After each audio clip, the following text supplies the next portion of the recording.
Ladies and gentlemen, thanks for being here this evening and welcome to the 12th Izzy Award ceremony. My name is Raza Rumi and I direct the Park Center for Independent Media. Tonight, we honor outstanding journalists whose work continues the legacy of the legendary Izzy Stone, who spoke truth to power and continue to remind us that the central tenet of journalism was to uphold the public interest. This year, the judges selected three winners to share the Izzy Award. First, News Inside for bringing curated criminal justice reporting to the information deserts of prisons and jails in the US and Canada. Puerto Rico's Center for Investigative Journalism, CPI, for publishing secret chats that exposed the corruption under former Governor Navarez, leading to his resignation, and Matt Taibbi for insightful media criticism of both conservative and liberal media systems that led to his book, Hate Incorporated. We're delighted that all three winners of Izzy Award are with us, and you will shortly hear them speak. The Park Center for Independent Media is dedicated to promoting media produced outside corporate control and to inspire and train the next generation of independent journalists in the traditions of Izzy Stone and many others before him. In fact, a central theme in the contemporary history of the US is the history of dissent through centuries and how journalists, writers, publishers, and activists effective social change, be it the rights of the working class, women, abolition of slavery, anti-war resistance, and counterculture movements. Nothing was achieved without the untiring efforts of numerous men and women who challenged the status quo. Tonight is also a celebration of this rich legacy of dissent, of upholding the truth and speaking up. In the post truth era that affects us all, independent journalism is even more important today. We are living in the age of half truths and distorted narratives. This is also the age of extreme inequality, where the top 1% of the world population and a handful of billionaires, celebrated often by mainstream media, own nearly half of the world's wealth. These oligarchs also control the media in the US and beyond. We're also witnessing a perverse linkage between these oligarchs and the strong men rising to power everywhere, from Hungary to the Philippines and Turkey, and from India to Brazil. This concentration of wealth is also reflected in the concentration of media ownership. In 1980s, more than 50 companies controlled the US media. In 2020, uh, only six companies own and control the vast majority of media content that we consume on a daily basis. And this is not limited to the US only. In Brazil, India, Turkey, and many other parts of the world, media concentration is a threat to democracy as well as to journalism.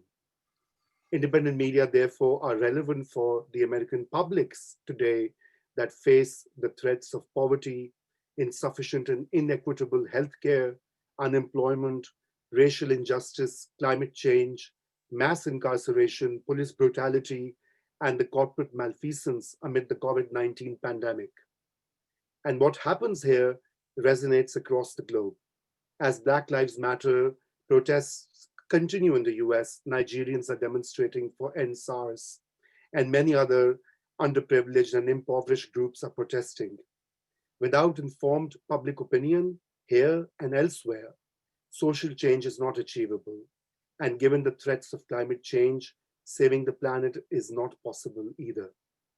This is why we are gathered here tonight, to restate our commitment to the public good, to global peace, and acknowledging the power of truth and justice.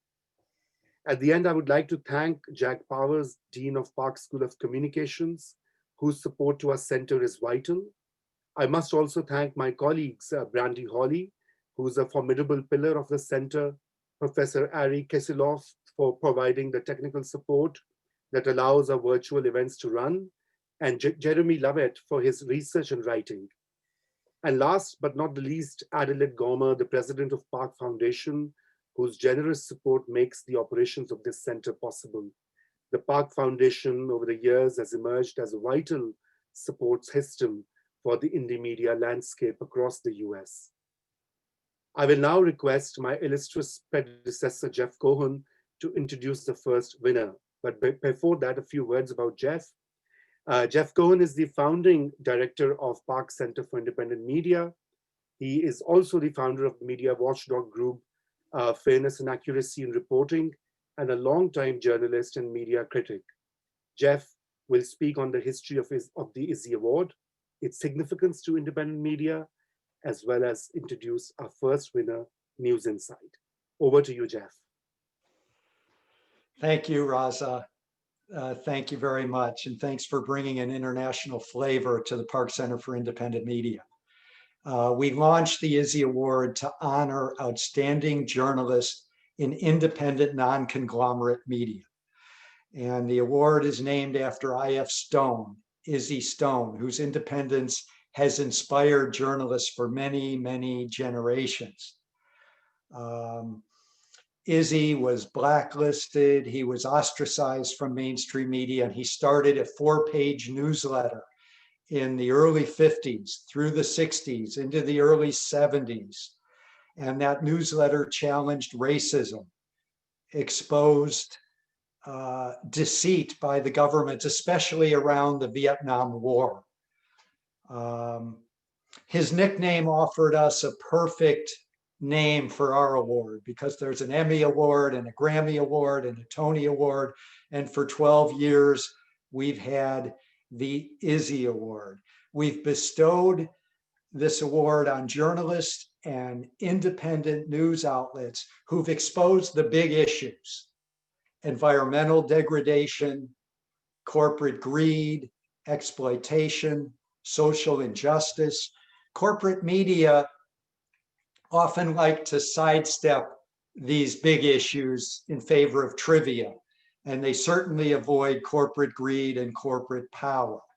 As one of this year's honorees, Matt Taibbi, has shown, corporate media often reduce news and politics to a reality TV show, a low-grade soap opera with easily identifiable villains and heroes. And for most mainstream media today, the villain is Donald Trump. But I urge everyone to remember that TV networks, including CNN and MSNBC, they played a huge role in Donald Trump getting the Republican nomination through their saturation, all Trump, all the time coverage in 2015 and 2016. Various academic studies have proven that. And it's not a new phenomenon. 20 years ago, these same corporate TV networks were grumbling that the Democrats had put up a presidential candidate named Al Gore, who was just so boring. Not the kind of guy you want to have a beer with, we were told over and over. So we honor independent media that focus on the big issues, not on soap opera, not on personality trivia. As an Izzy judge this year, it was a thrill to help pick these 3 winners. I see them all connected, shedding light on systemic racism, shedding light on exploitation. Puerto Rico's Center for Investigative Journalism in the past exposed the Wall Street hedge funds that were profiteering off of the poverty and misery of people in Puerto Rico. And of course, Wall Street greed has been a major issue for Matt Taibbi as well. All of our winners have exposed systemic racism, whether on the island or against the island of Puerto Rico, or in the criminal justice system. And this brings me to the first Izzy winner of the night, the new unique publication News Inside, which is distributed to hundreds of prisons and jails across the US and Canada. News Inside is a publication put out by the nonprofit Marshall Project. And some of you may know that my organization, rootsaction.org, played a role just recently in freeing a wrongfully incarcerated innocent man from the Michigan prison system who spent 26 years in prison for a crime he did not commit, jailed from the age of 19. His name is Lacino Hamilton, and he just got out of prison last month. And the main institution that played a role in freeing Lacino Hamilton was an independent news outlet called truthout.org. And that's where most of us first heard about the case of Lacino Hamilton. It's where we read his columns from prison. And I've got to say that one of the high points of my life, and I'm not a young person, was 11 days ago when I was able to go to Michigan and have a face-to-face visit with Lacino Hamilton. And obviously we were socially distanced.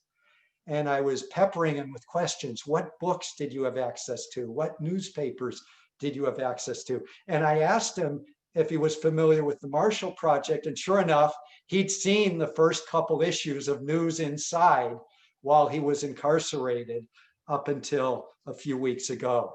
The director of News Inside is Lawrence Bartley. It's a labor of love, sending this publication into prisons and jails to information-hungry inmates. Mr. Bartley himself spent 27 years in prison, often frustrated by having little access to newspapers and no access to the internet. And he's working overtime to help remedy this problem. So it's a great pleasure for me to turn over the floor to the recipient of the Izzy Award for Outstanding Achievement in Independent Media. And that's Lawrence Bartley on behalf of News Inside. Mr. Bartley, you have the floor. Thank you, Jeff. Thank you for that fabulous introduction. And it's such an honor for News Inside to win the Izzy Award. It is truly appreciated by everyone incarcerated, because people who are incarcerated are largely seen as invisible, at least in their perception. And as Jeff, as you mentioned, there are many people incarcerated who are there for crimes they didn't commit. Some of them are there for crimes they did commit. And there are a huge swath of them who have spent their time rebuilding their identity to be a total 180 from whatever they done to get them there in the first place. And I know, because I was one of those individuals. As you mentioned, I was incarcerated at the age of 17. And during my incarceration, you know, as one would imagine for someone so young, it was very tough. But when I began to try to find myself and build myself, I found myself being hungry for information. There are a lot of rules inside a prison that preclude publications to get into the people who need it most, because many prison administrators and departments, they want to do whatever they can to prevent contraband from entering the facilities. And some of them even try to prevent mental contraband, which is anything they think may incite a riot or cause everybody to get riled up. So knowing that, and when I was on the inside, I was lucky enough to take part in privately funded college courses. And I remember, you know, writing papers. My professors would task us with writing a paper and having 8 sources to back up our claims. And I remember pouring through the outdated textbooks that they had to try to find something to back up what I was saying, but I couldn't. And the topics I had to pick was topics that was basically ones that would be reinforced by whatever minimal amount of text I had to support it. So I remember scourging through old garbage cans to find newspapers in order to find something different to write about, because officers would bring in newspapers, but they weren't allowed to give it to us. If they were to give it to us, they would be charged with promoting contraband and would lose their jobs. So all we can do is wait for them to throw it away and pick it up. And it may sound harsh, but it was something that we had to do in order to get where we wanted to be. And I would stay up, all through the night. I would have my lamp on, reading things that I can get my hands on in order to write, which made it harder. But when I finally made my way to the parole board, I went to 5 parole boards in 7 months, which is kind of uncharacteristic for someone in New York State.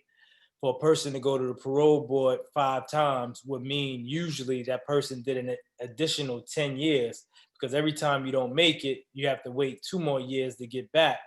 But due to a series of appeals and do-overs, I was able to go to the board that many times. And it was not just, I felt a lot of pressure because I wasn't going to the board just for me. I was going to the board for my family members. You know, they were banking on me getting out. I was going to the board for all the men that were incarcerated in the same facility I was in, who had thought that I had done everything right. And if I was to make it, that means they was to make it. If I wouldn't make it, that means that they wouldn't be able to make it. And while I was going through this, a friend suggested that I write it down. But I told her, I'm not gonna write it down. I'm fighting for my life here. I mean, I don't wanna write it down. I wanna focus on the task at hand. But she told me that sometimes when you're in a deep, dark place, writing, it makes for the best writing. You know what I mean? If you write it through that raw emotion. So I went back to my cell and I thought, you know, what if I write this down and it might help someone who's less articulate than me that's going to the parole board? Maybe it can help someone. So I wrote it, and luck would have it that the Marshall Project picked it up and published it. And a month after they published it, I earned my release. And then when I got to the Marshall Project, I began remembering all the times I was going through garbage cans looking for newspapers for things to write on, but I was looking at the internet for the first time in my life. I had just started looking at the internet maybe 2 months prior. I had never seen it. And I saw all these beautifully written articles about criminal justice that would have helped me so much when I was incarcerated, and can help the men that I left behind and the women who are incarcerated all through the country, and the children at that. So I decided to put a pitch together to create News Inside. And, you know, I remember thinking that, wow, I got my graduate degree in Sing Sing Correctional Facility, but here my colleagues got journalism degrees from schools like Columbia, these Ivy League schools, and, you know, I might feel like I'm out of my league. And, but still, I say, all right, you know, I'm gonna do this. So I called, you know, the leadership of the Marshall Project, the president, Carol Bowgood, all the editors, including the famed Bill Keller. I called them in the room and I pitched this idea. I told them how I would do it. And I told them that if they allowed me to do this thing, I promised the Marshall Project that I would get our work in at least 20 facilities in 10 states in a year's time. And in less than a year's time, I have gotten us in over 500 facilities in 38 states. So I was really proud of that accomplishment, but more so, I've been supremely proud of the responses I've gotten from all across the country, from people who really, really appreciate News Inside. One man even told me that, you know, an old timer suggested that I read your magazine so I could learn something. But he told me that the only way I could get it is if I get it from the library. But he warned me that they go fast, so I better hurry up. So just to hear that people just run into the library every time an issue come out to read it, it's super empowering, and it makes me feel that I'm doing something that may wake up something in someone that'll change their life forever. And I'm glad to be a part of News Inside. I'm glad to bring it to the public, and so much so that I'll leak a little bit of information here, is that in doing News Inside, I came across a study that stated that 60% of the incarcerated population is illiterate. So I thought, wow, I got News Inside going to only 40% of the people. But I remember when I was incarcerated, it might be people who don't speak English that get News Inside read to them. So I said, okay, so probably more than 40% reading my stuff. but I decided a way to get to everybody is to create a video version of News Inside. So we shot the first ever pilot and we're calling it Inside Story. And that will be coming to online through facilities near you. So thank you for this award. It's such an honor. And on behalf of everyone incarcerated throughout the country, we appreciate you. Thank you, Lawrence. Thank you so much, Lawrence. That was extremely moving, and what a story. And we are so glad and grateful that you're here tonight. So I will request now Professor Patricia Rodriguez, who is an associate professor and chairperson in the Department of Politics at Ithaca College. Her research examines the impact of US policies towards Latin America, particularly related to migration and climate change. And her current work is inquiring into the cohesive network alliance building among grassroots organizations to foster change and lasting peace in Colombia. She will introduce our next winner, the Center for Investigative Journalism, CPI. Please welcome Professor Rodriguez. Over to you. Good afternoon, everyone. It's so great to be here. Thank you, Raza. Thank you, Lawrence, for an amazing story. It's my enormous pleasure to introduce the next speaker and the next award winner, Carla Minet, Executive Director of the Centro de Periodismo Investigativo. The team or collective of the Centro was nominated and now is being recognized with this award for the incredible and engaged work at the forefront of battles for public information, for demands for transparency, and for exposing the real consequences of neglect, of mismanagement, and of obscurity of the governor of Puerto Rico, Ricardo Rosselló, his administration, especially during Puerto Rico's long recovery from Hurricane Maria. The Centro published a 900-page document and chats known as WikiLeaks, revealing not only the egregious violations of governance, but also the deep homophobia and misogyny of authorities like the governor.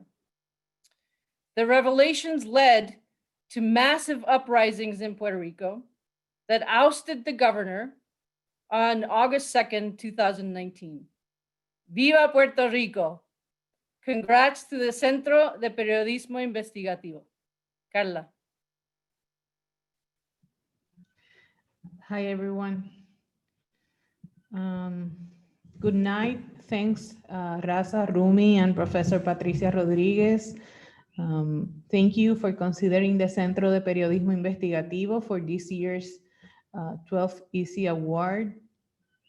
And congratulations to the other honorees, Matt Taibbi and News Inside from the Marshall Project. We are honored to be recognized among these outstanding journalists and projects. Thanks to the Park Center for Independent Media team and to the judges for this honor to journalism created outside traditional corporate structures. I am going to take this opportunity to share some thoughts about our recent journey. First of all, at CPI, we think that journalism can trigger social change. And we ask everyone in our team to not let anyone tell us otherwise. You cannot let the skeptical and cynical people convince you that you cannot find hope for change in journalism, because you can. Because trust can only be gained by independent, bulletproof, and consistent media that is ingrained and invested in community it serves.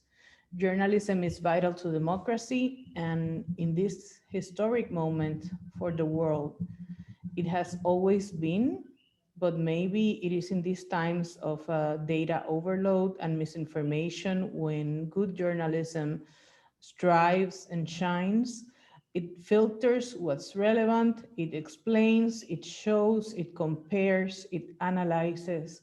And maybe in Puerto Rico, where we have a democratic deficit that has shown its face more bluntly in the past few years, journalism truly makes a difference.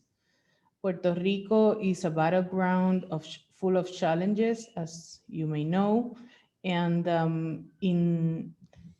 they range from colonialism and social experimentation to barbaric disaster capitalism.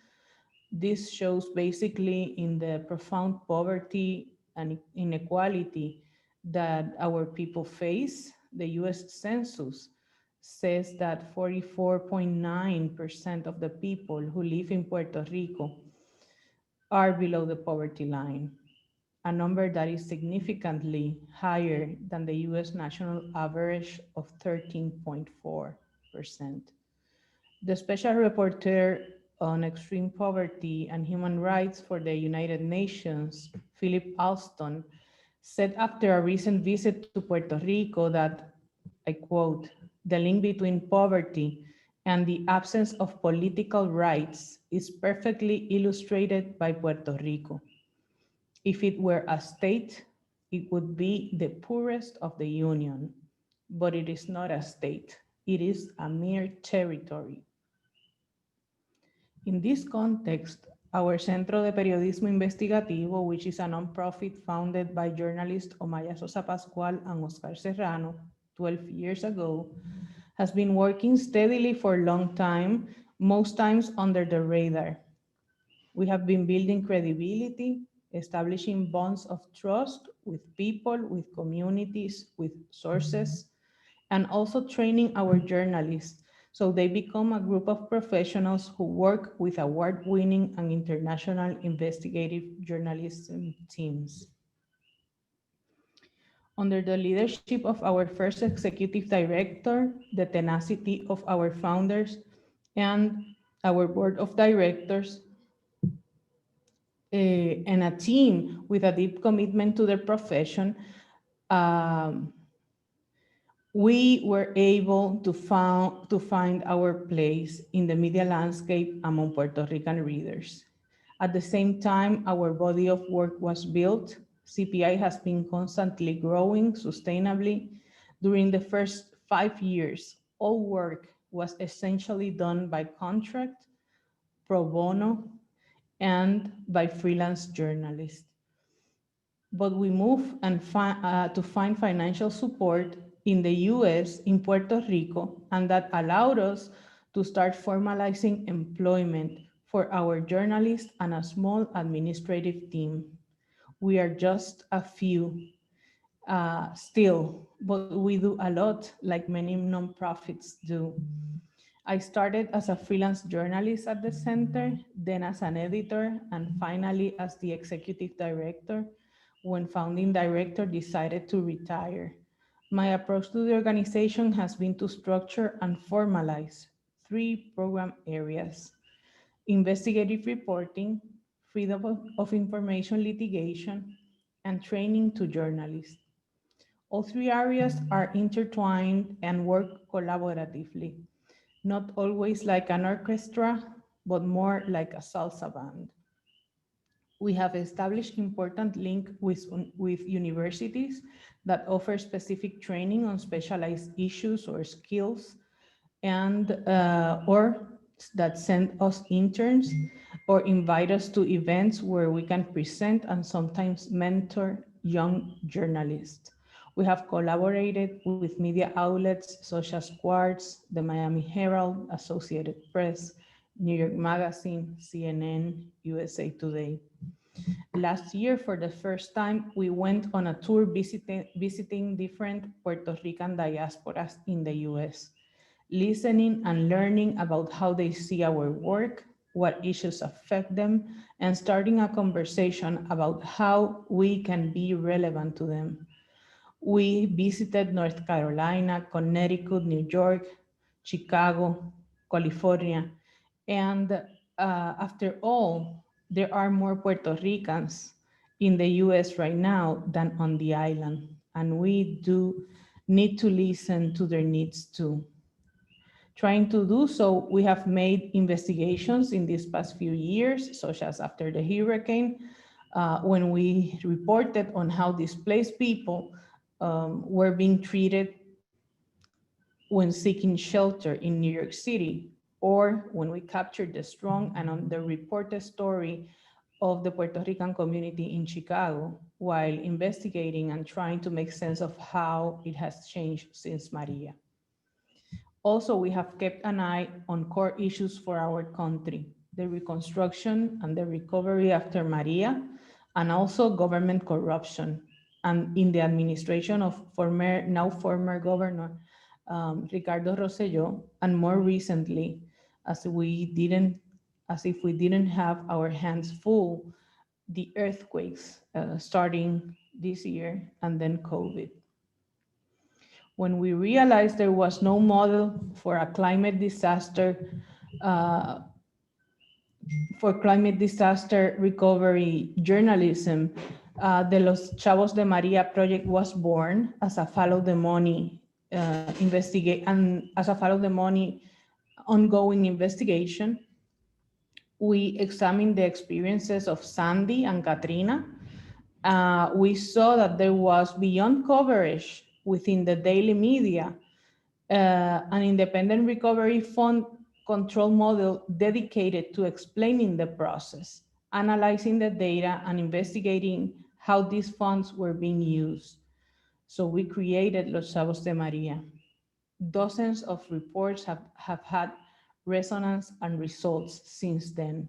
For example, a couple of months ago, we managed to extend the period for the transsexual community and other groups to request assistance, individual assistance from FEMA. Also, we managed to, for the Controller's Office in Puerto Rico, to introduce a coding for the recovery contracts, so we can be able to follow them, not only us, but also everyone and every other journalist. These are small victories, anyone would say, but at the same time, they are changes that mean a lot to a lot of people. Above all, on the webpage of Los Chavos de Maria, you will find stories of people who are supposed to be experiencing a recovery process that has yet to arrive. Finally, the Telegram chat, a story that achieved significant changes, not only political, but more cultural. Never before it had been in the lips of all people in family conversations, in jobs, in the media, and among youngsters, a strong rejection to corruption. When we got the chat and did the report that was published that morning at 2 a.m., our message was clear. It was not just a problem of character, of people calling names or insulting, or insensitive officials. There were illegalities, political campaign work done with public resources, sharing of confidential information that could benefit friends and private clients, and in the end, abuse of power. We supported the chat publication 4 days later with a report that categorically documented the widespread corruption in the Rosselló administration. And we already know the outcome. But the job is far from done. Puerto Rico still awaits for these people to be held accountable. The results of investigations being conducted both by local and federal authorities are still pending, although 14 members of Rosselló administration and close friends, according to the local media, were pointed by the local Department of Justice of illicit enrichment, unjustified enrichment, and offering bribes. There is a sense of impunity among Puerto Rico citizens, and we at the Centro de Periodismo Investigativo will continue to report on them. Besides government corruption, Puerto Rico has faced and will continue to face monumental changes. In 2016, a fiscal control board was undemocratically imposed by the US federal government. It continues to dictate the island's political fiscal policy, imposing budget, long-term financial plans, leading debt negotiations, vetoing locally approved laws. Its decisions have directly affected and continue to affect the most vulnerable sectors in Puerto Rico. We at the Centro de Periodismo Investigativo will continue to report on them and fight them in court when they try to hide their decision-making processes and operations behind the veil of immunity and secrecy. We have already taken them to court and will continue to do so. There is also the slow bureaucratic recovery process since Hurricanes Irma and Maria. Millions and millions of dollars in disaster recovery money seem to be flowing through the bureaucracy of local and federal government, as well as the private sector, but not to the people. Almost 90% of the money have been going to the pockets of the US companies, not Puerto Rican companies. Puerto Rico people needs each and every single cent of this money. And we at Centro de Periodismo will continue to keep track of this complex yet critical process with reporting projects such as Los Chavos de Maria. 2020 election year is, in front of us in Puerto Rico. It will not be business as usual, not only here, also in the US. As we speak, we are doing final edits to important investigation about the campaigns, the political campaigns behind closed doors happening here. And there is the seemingly and never-ending issue of the island's political status, an issue that goes across each one of our stories. Puerto Rico is a colony, an issue, and almost a quarter into the 21st century, it continues to hang in a limbo that affects each and every one of Puerto Ricans, regardless of their political views. We have a lot of work to do. Thank you for this award. We are humbled. We get it in the name of our community and readers, to their long-standing tradition of resistance. And this award also goes, of course, to our team of journalists here in Puerto Rico, whose outstanding job and engaging work make us proud every day. Thank you. Thank you so much, Carla. And finally, I will request my esteemed colleague, Professor Todd Shack, who's an associate professor in the Department of Journalism at Ithaca College. And he specializes in narrative journalism and media studies. His research focuses on immersive journalism, music journalism, and much more. And his current books examine the weaponization of social media and the rise of illiberalism and the media history of drug discourse. Over to you, Todd. Thank you very much, Raza. Welcome, everybody. So in the words of David Letterman, our next guest needs no introduction. And I'm sure, going out on a limb by assuming that everybody here knows who Matt Taibbi is. He's had such a storied career that for us here at the Park Center for Independent Media, he's been part of the conversation every single year that the Izzy Awards have been presented. In fact, he could have won the Izzy countless times by now. The conversation always returns to, sure, Taibbi has done it again with his reporting, but is Rolling Stone truly independent? So long, boring story short, had it not been for Penske Media Corporation buying Rolling Stone from Jan Venner, Taibbi would have won this award, the Izzy Award, years ago. However, following directly in the footsteps of I.F. Stone, Taibbi has since moved his entire operation to Substack and now publishes a truly independent newsletter, much like George Seldas's In Fact or I.F. Stone's Weekly. So rather than outline Taibbi's career here, I'll simply describe in Taibbi's own words what's behind this move, as well as his tireless work ethic. On his move to Substack, he wrote to his subscribers, quote, "I've been thinking about this for some time. Having had experience with Substack, I believe the path for independent journalists is in a subscriber-based model. The logical end game is having journalists work directly for readers. I think I.F. Stone, who did it with a printed newsletter, had the right idea. This should not only be sustainable, but the preferable way to go. And also on the need for independent journalism, he also wrote, a quick note on why independent journalism is needed more than ever. As I wrote about in Hate Inc., the news business in America has for some time been cleaved into two groups. Roughly speaking, commercial news outlets are right-leaning or left-leaning. The media business is constructed is expert at mass generating binary streams of hot takes and talking points and selling ads to a public engaged by them. It's great business. Cable profits have soared, but it's a lousy system for getting to the bottom of difficult subjects. And boy, do we have a lot of those to deal with all of a sudden. He continued on that the longer term goal is to show that this is a model that can work for independent-minded reporters, not just financially, but creatively. We all hope that this is true, especially for a journalist that works as hard as Taibbi does. And on his tireless work ethic, he himself wrote in a note to readers, quote, I just wanted to write a note of apology. I am technically on vacation. Since you are my full-time employers now, you deserve to know, as a rule, I don't take vacations. I last formally asked for time off from Rolling Stone editors in December of 2006. I enjoy writing, or maybe it's more accurate to say I have a neurotic need to be doing it.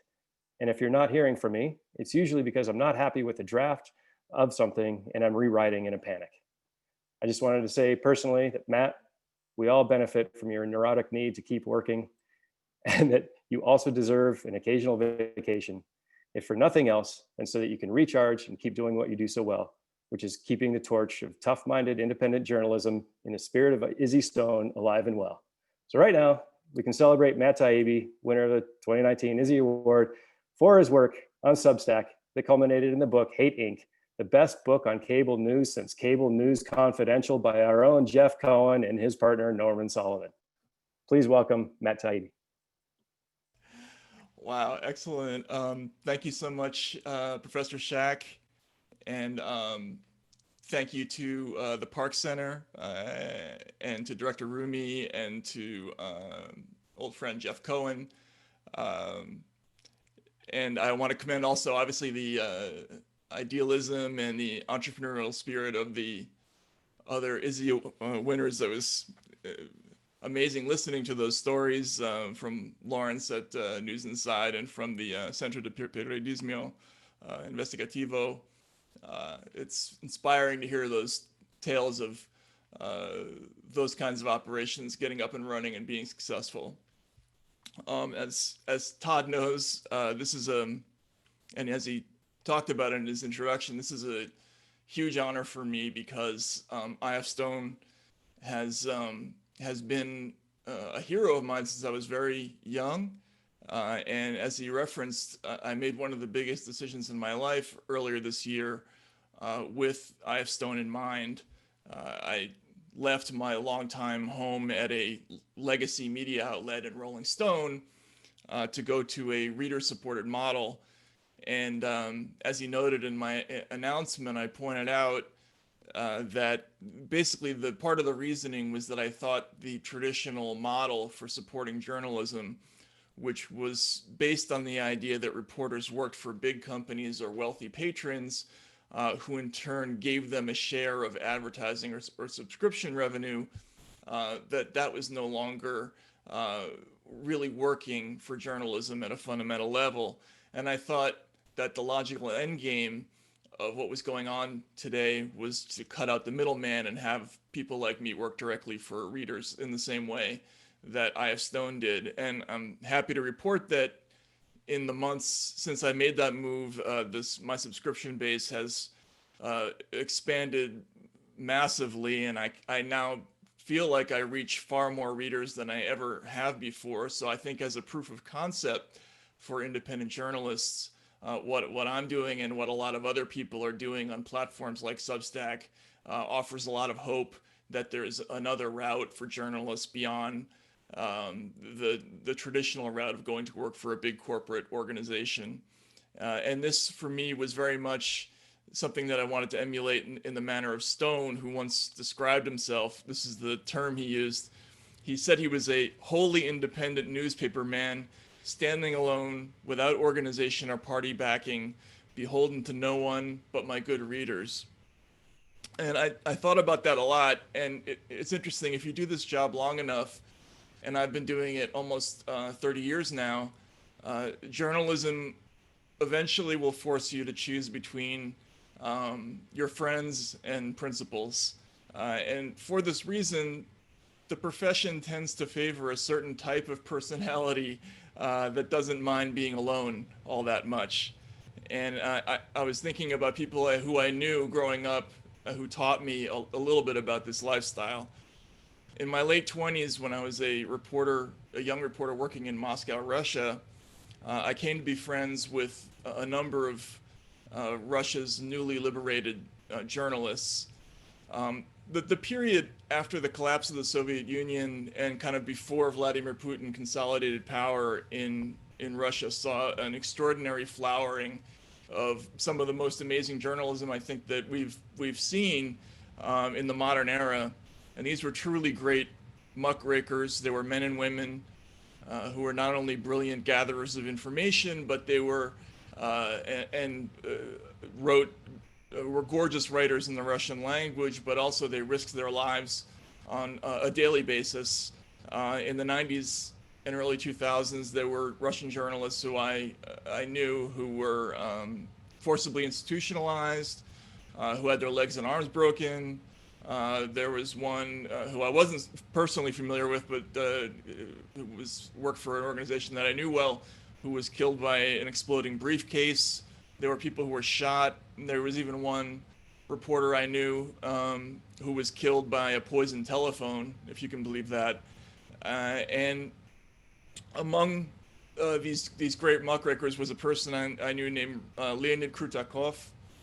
And Leonid was a short, muscular man with sort of John Lennon Coke bottle glasses and a quiet demeanor, but he was a very dogged investigator. And he was working at a time in Russia when all the major media outlets were essentially owned by oligarchical mob interests. Basically, if you worked at one newspaper, you were telling the news as maybe Vladimir Gusinsky wanted it. If you worked at another, it was the mobster Boris Berezovsky's version of events you were telling. And at a third, it might be Vladimir Vinogradov. And Leonid was briefly famous in town because he kept moving from newsroom to newsroom. Within the space of a year and a half, he was hired and fired by 6 different organizations. Every time he would get hired, he would find something that would irritate his bosses enough that they would fire him and find a way to get it in print and get himself fired again. For instance, in July of 1997, he was working for Izvestia, which was at the time aligned with the pro-Western wing of the Kremlin, and he wrote a story that outed one of the most prominent pro-Western politicians in the Kremlin as having received a no-interest $3 million loan from a crooked bank. That story got both him and his editor fired. At the next job he went to, he published a story that got him both fired and physically beaten before he made it home to his house that evening. And really, every time I saw him for a period of years, he either had a Band-Aid on his head or he was broke from being unemployed. And one night I asked him, I said, Leonid, why do you do this? Why do you keep picking these topics that get you in trouble? And the word in Russian, I said, why is почему? Why do you do this? And he answered me back, потому, which is basically because, right? And that was his answer. And to me, that's what a reporter really is. Like, why do you do what you do? Like, because there's no other reason. It's not to print information that you think helps one person more than the other, or to emphasize that some truths are more important than other truths, or to show that one team is better than another team. You just do it because you have an urge to say things that are true, and there are certain types of people who just have that in them as part of their personality, and those people tend to end up in journalism. So when you ask yourself, why did I.F. Stone publish a newsletter out of his basement when he could have worked for the New York Times or the Washington Post, you know, and had an easy life doing that? The answer is because no amount of money or fancy credentials are worth any of that if you can't just say what you want when you feel like it. And an independent journalist is always going to be motivated by the instinct to say that one thing that he or she is not supposed to say. And it's that kind of person who just tends not to last long in hierarchical structures or in a tightly controlled media environment like the one we live in today. As Todd mentioned, I wrote a book a few years ago called Hate Inc. that talked about how commercial and political pressures have divided the media world basically in half these days. There's two competing silos of information, each with its own set of taboos and orthodoxies. And the reasons for this are complex, but basically it's financially it's become easy to sell rancor and division in this business. And probably not since Stone's time in the Red Scare have the pressures on reporters to conform to political narratives been as great as they are now. And he talked then about how companies controlled reporters. He said, should a reporter resist the pressure, there are many ways to get rid of him. If his publisher is not particularly astute or independent, a little private talk, a hint that the reporter seems irresponsible, even a bit radical, that will do more than the job of getting him replaced with someone more malleable. But if you insist on your independence, and this is me talking now, not him, and recognize that basically once you give it up the first time to your editors that you're basically never going to get it back, you have to insist on never letting that happen. And what Stone understood is that there's no shortage of truths to tell so long as you're willing to tell them not for accolades or social approval or money, but just because. As long as that's your motivation, you're always going to be able to do this job. And he wrote this. He wrote a reporter covering the whole Capitol, he meant Washington, on his own, particularly if he is his own employer, is immune from these pressures. Washington is full of news. If one story is denied, he can always get another. So as a parting thought, you know, a last lesson from his career, I think Stone proved that a single person who's dedicated to telling the truth can have more power than even the mightiest corporations like Warner Brothers or CBS, and can easily face up to the billions of dollars of PR might that an organization like the Pentagon has, because no amount of money or personnel power can make a lie true. And that's why these organizations never quite know what to do with independent voices like I.F. Stone. They're always afraid of what they can't buy. And a journalist is, I think, not only obligated to understand this power, but to use it as aggressively and as often as possible. As William Blake once wrote, always be willing to speak your mind, and a base man will avoid you. And there are a lot of people worth avoiding in this world, and doing this job well is one of the best ways of pulling it off.